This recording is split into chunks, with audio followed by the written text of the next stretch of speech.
le Seigneur, bonjour ou bonsoir, cela dépend de l'heure à laquelle vous suivez ce programme, 5 minutes avec Jésus.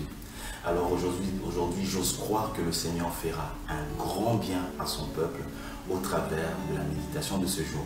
Alors pour le besoin de la méditation d'aujourd'hui, j'ai pris plutôt la version Parole de vie 2017 et notre méditation est tirée du livre des Proverbes, Proverbe 4, verset 22. Alors pour plus d'éclairage, j'aimerais que nous puissions lire tout d'abord le verset 22 et nous allons plus nous attarder au verset 22.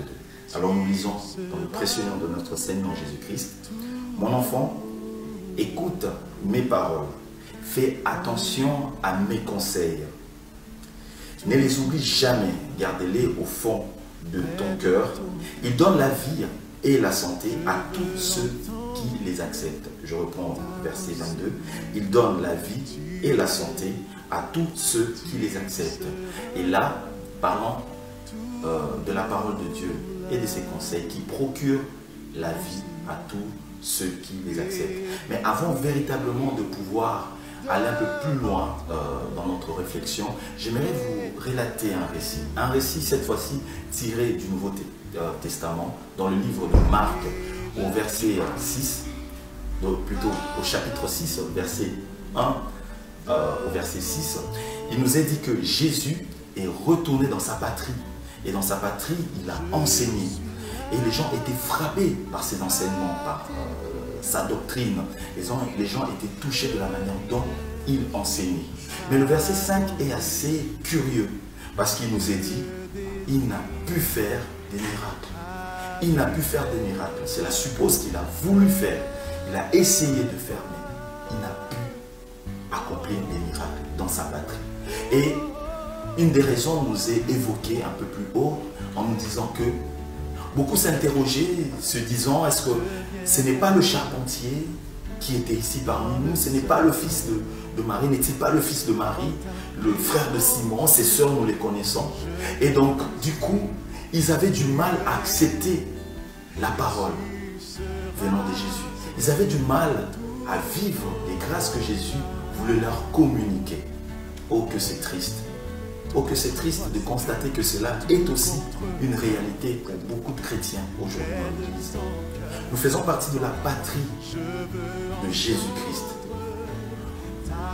Non pas dans la chair, loin de là, mais par l'Esprit, nous sommes élus et nous faisons partie de son royaume si, bien sûr, nous avons accepté Jésus comme Seigneur et Sauveur et nous faisons partie de sa patrie. Mais curieux est de constater et triste de voir combien aujourd'hui beaucoup de chrétiens n'arrivent pas à vivre pleinement les grâces que le Seigneur a déployées à l'Église à cause de l'amour qu'il a envers son œuvre. Et il nous est rappelé, pour revenir dans notre passage, combien il est important d'accepter. Ces gens dont on a parlé dans le récit n'ont pas pu vivre les miracles parce que quelque part, les forteresses de leur raisonnement ont fait défaut et ont fait en sorte que la grâce de Dieu ne puisse pas véritablement trouver un terrain favorable dans leur vie. Et malheureusement, il en est encore le cas aujourd'hui encore dans l'Église. Mais gloire soit rendue à Dieu.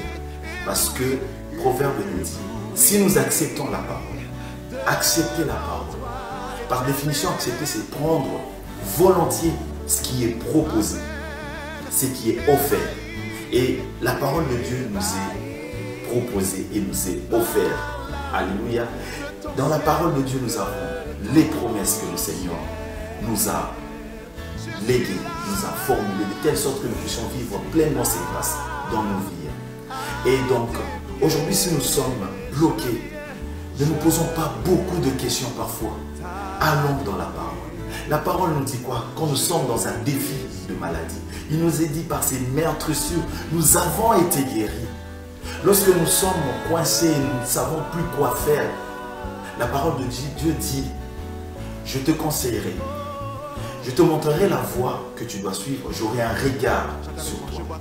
Lorsque nous ne savons pas comment résoudre une situation et nous ne savons pas comment nous tenir, la parole nous rappelle encore, Si quelqu'un d'entre vous manque de sagesse, la demande à Dieu qui donne simplement sans reproche, elle lui sera accordée. Mais le plus important est que nous puissions accepter la parole. Surtout dans ce contexte de pandémie, dans la peur de contracter la maladie, de choper ce virus, la parole nous dit que la parole de Dieu communique la vie et la santé pour ceux qui l'acceptent, pour ceux qui la prennent volontiers, pour ceux qui la prennent telle qu'elle nous est offerte par le Seigneur.